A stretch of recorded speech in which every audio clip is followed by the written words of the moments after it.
Another funeral for a murdered Mexican journalist. Eber Lopez was director of the online news site Noticias Web.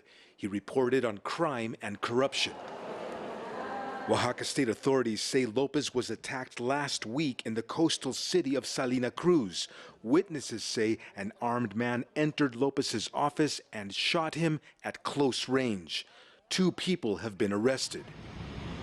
Eber Lopez is the 5th journalist murdered in Mexico in the first 6 weeks of this year.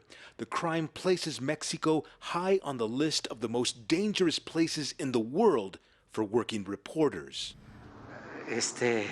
Mexican President Andrés Manuel López Obrador says those responsible will face jail sentences. It's not the same as before, and this is my message to those who commit crimes, from organized crime to white-collar crime.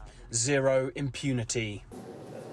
In January, journalist Lourdes Maldonado was murdered in Tijuana. She sought protection from the government, but was shot dead in front of her home.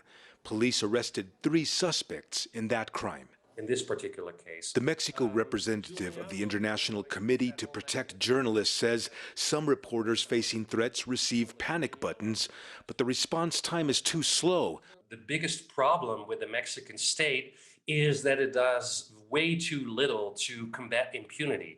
Most police investigations are done very poorly. Due diligence is at a very low level in Mexico. Prosecutors are often not prepared or unwilling to investigate crimes against the press. Hutson says mechanisms to protect journalists exist only in Mexico City, the state of Veracruz, and at the federal government level.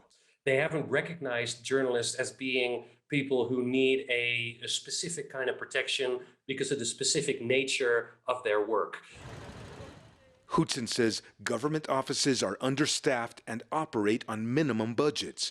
Many believe public protests are the only way to pressure officials to take more measures to protect journalists here and prosecute crimes against them. Franc Contreras, CGTN, Mexico City.